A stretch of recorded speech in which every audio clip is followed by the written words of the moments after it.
నమస్తే welcome to dot news. రాష్ట్రంలో గత 100 ఏళ్లుగా భూముల సమగ్ర సర్వే జరగలేదు.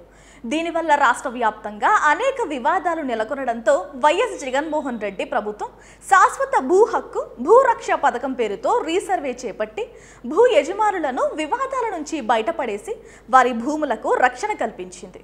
ఇదే చంద్రబాబుకు అస్సలు నచ్చలేదు. రీసర్వేను ఓ అనాలోచిత నిర్ణయం అంటూ చిందులు తొక్కారు. ఈ నెల 15న భూ సహజ వనరుల దోపిడీపై శ్వేతపత్రం విడుదల సమయంలో రాష్ట్రంలో సమగ్ర భూ రీసర్వే కార్యక్రమాన్ని రద్దు చేస్తున్నట్లుగా ప్రకటించారు. గత వైసీపీ ప్రభుత్వం శాశ్వత భూ హక్కు భూరక్ష పథకం పేరుతో అనాలోచితంగా రీసర్వే చేపట్టిందని చంద్రబాబు పలు సందర్భాలలో చెప్పుకొచ్చారు. ఇకపై భూ యజమానులు వచ్చి వారి హద్దులు నిర్ణయించమని కోరితే తప్ప ఎవ్వరికీ సర్వే చేసే ప్రసక్తే లేదు అంటూ సీఎం చంద్రబాబు హుకుం జారీ చేశారు.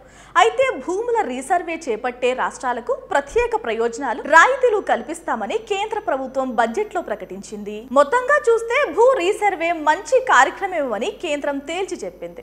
దీంతో బాబు ప్రభుత్వం కంగుతుంది. వెంటనే సర్దుబాటు చర్యలు స్టార్ట్ చేసింది. ఏదేమైనా ఒకప్పుడు వైఎస్ జగన్ తీసుకొచ్చిన పథకాన్ని చంద్రబాబు అమలు చేయకపోవడం తప్పలేదు. Please subscribe dot news.